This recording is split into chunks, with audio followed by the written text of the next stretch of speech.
Halo semua, perkenalkan nama saya Alfonso Lai. Saya adalah mahasiswa Universitas Esa Unggul Bekasi, Fakultas Ilmu Komputer, Program Studi Teknik Informatika. Pada video ini, saya akan mempresentasikan materi tentang paragraf. Tujuan dibuatnya video ini adalah untuk memperoleh nilai ujian akhir semester mata kuliah Bahasa Indonesia dengan dosen pengampu Ibu Novia Angela. Baik, untuk mempersingkat waktu, saya mulai pembahasannya. Yang pertama adalah pengertian paragraf. Paragraf adalah sebuah satuan pikiran yang membahas satu gagasan melalui sebuah rangkaian kalimat yang saling berhubungan. Artinya, paragraf adalah kumpulan dari beberapa kalimat yang mempunyai satu gagasan utama atau pokok pikiran dan beberapa kalimat penjelas di mana antar kalimat tersebut harus mempunyai kesatuan dan kepaduan. Yang kedua adalah syarat-syarat paragraf. Syarat-syarat paragraf terdiri atas 3. Yang pertama, memiliki satu pokok pikiran atau gagasan utama. Artinya, sebuah paragraf hanya mempunyai satu pokok pikiran atau gagasan utama. Jadi, pikiran-pikiran atau gagasan-gagasan lainnya hanya sebagai pelengkap pokok pikiran atau gagasan utamanya. Syarat yang kedua adalah memiliki kesatuan atau kohesi. Kohesi adalah keterkaitan antar unsur dalam struktur sintaksis atau wacana. Seluruh kalimat dalam paragraf menyatakan satu pokok pikiran atau gagasan. Kohesi terbagi menjadi 2, yaitu kohesi leksikal dan kohesi gramatikal. Kohesi leksikal terdiri dari repetisi, hiponim, sinonim, dan antonim. Sedangkan kohesi gramatikal terdiri dari pengacuan, substitusi, elipsis, dan konjungsi. Syarat yang ketiga adalah memiliki kepaduan atau koherensi. Koherensi adalah keserasian atau hubungan timbal balik antar kalimat yang membentuk suatu paragraf. Jadi, setiap kalimat yang membentuk suatu paragraf ini mempunyai kepaduan atau keserasian. Yang ketiga adalah struktur paragraf. Struktur paragraf terbagi menjadi 3. Yang pertama adalah alinea pembuka. Alinea pembuka adalah alinea yang diletakkan pada awal tulisan atau setelah judul. Alinea pembuka ditujukan sebagai pengantar gagasan utama si penulis. Oleh karena itu, alinea pembuka harus mengundang rasa penasaran pembaca agar terus membaca. Yang kedua adalah alinea tubuh. Alinea tubuh berisi uraian gagasan utama yang terdapat pada alinea pembuka. Agar tidak membosankan dan membingungkan pembaca, baiknya alinea tubuh disusun dengan kalimat yang pendek tanpa mengabaikan syarat pembentukan alinea yang baik. Yang ketiga atau yang terakhir adalah alinea penutup. Alinea penutup terletak pada alinea akhir bagian simpulan. Fungsi utamanya adalah menyimpulkan tulisan. Namun, upayakan membangun alinea penutup sedemikian rupa agar mengesankan pembaca. Berikutnya adalah jenis-jenis paragraf. Yang pertama adalah jenis paragraf berdasarkan pola penalaran. Berdasarkan pola penalaran, paragraf terbagi menjadi 5. Yang pertama adalah paragraf deduktif. Paragraf deduktif adalah paragraf yang kalimat utamanya terletak pada awal paragraf dan diikuti oleh kalimat-kalimat penjelas untuk mendukung gagasan utamanya. Gagasan utama berupa pernyataan umum yang dikemas dalam kalimat topik. Kalimat topik kemudian diikuti dengan kalimat-kalimat pengembang yang bertujuan untuk memperjelas kalimat topik tersebut. Yang kedua adalah paragraf induktif. Paragraf induktif adalah kebalikan dari paragraf deduktif, di mana gagasan utamanya terletak pada akhir paragraf. Paragraf induktif diawali dengan kalimat penjelas, lalu diakhiri dengan gagasan utama, biasanya dalam bentuk simpulan. Yang ketiga adalah paragraf campuran atau deduktif induktif. Pada paragraf ini, Letak kalimat topiknya berada pada awal dan akhir paragraf.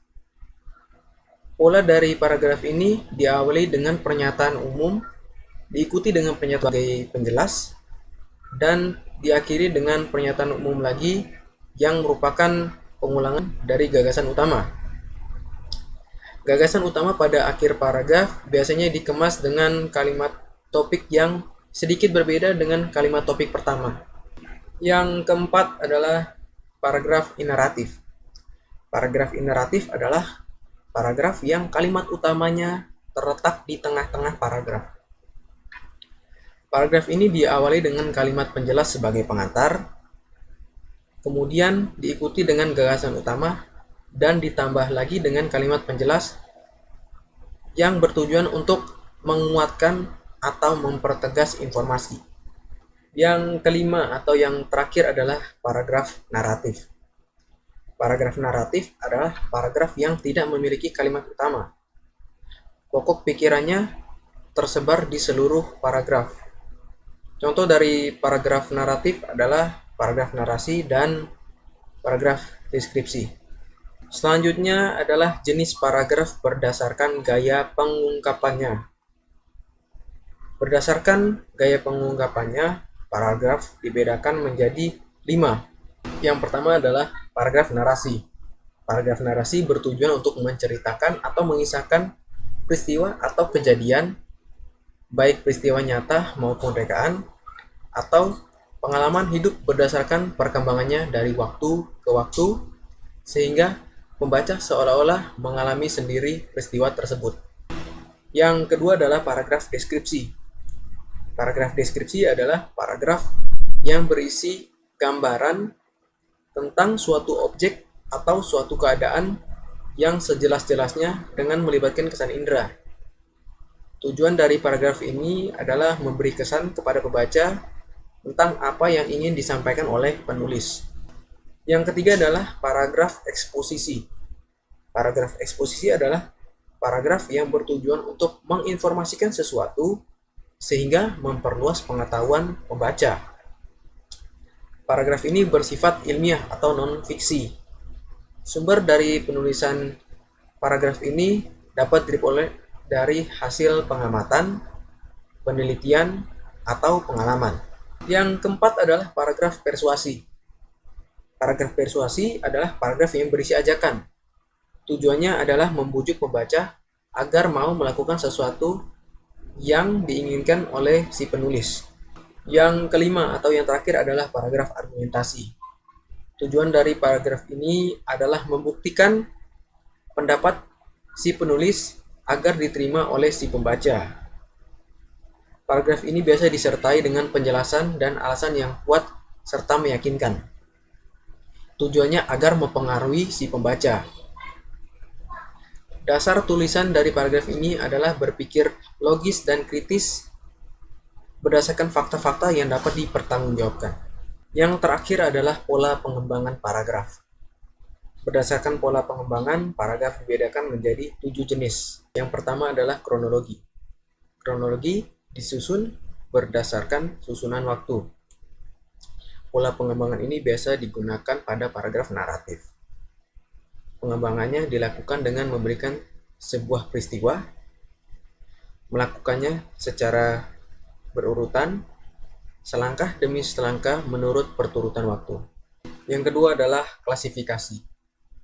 Klasifikasi merupakan pengelompokan sesuatu berdasarkan kesamaan dan perbedaan, berdasarkan sifat, ciri, dan karakter. Yang ketiga adalah definisi. Definisi digunakan apabila penulis bermaksud untuk menjelaskan suatu istilah yang mengandung suatu konsep dengan tujuan agar pembaca memperoleh pengertian yang jelas dan mapan mengenai hal tersebut. Yang keempat adalah analogi. Analogi merupakan pengembangan suatu paragraf dengan ilustrasi khusus.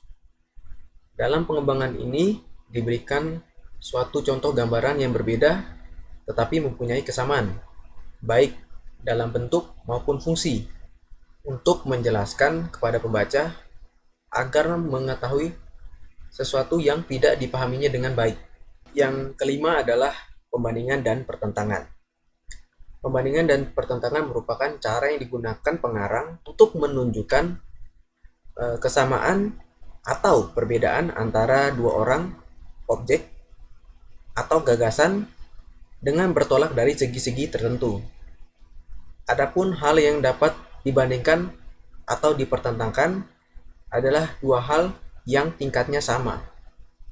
Kedua hal tersebut mempunyai persamaan dan perbedaan. Yang keenam adalah sebab akibat. Sebab akibat merupakan suatu paragraf yang berisi satu sebab dengan banyak akibat atau banyak sebab dengan satu akibat. Sebab dapat berfungsi sebagai pikiran utama dan akibat berfungsi sebagai pikiran penjelas, atau dapat pula sebaliknya. Yang ketujuh atau yang terakhir adalah contoh. Contoh digunakan untuk menjelaskan kepada pembaca karena gagasan utama dalam kalimat topik dianggap masih terlalu umum sifatnya. Dalam kalimat penjelas, gagasan utama dalam kalimat topik diuraikan dengan memberikan contoh-contoh konkret. Sekian presentasi materi tentang paragraf yang saya bawakan. Mohon maaf apabila ada kesalahan dalam penyebutan nama Ibu Novia. Akhir kata saya ucapkan terima kasih.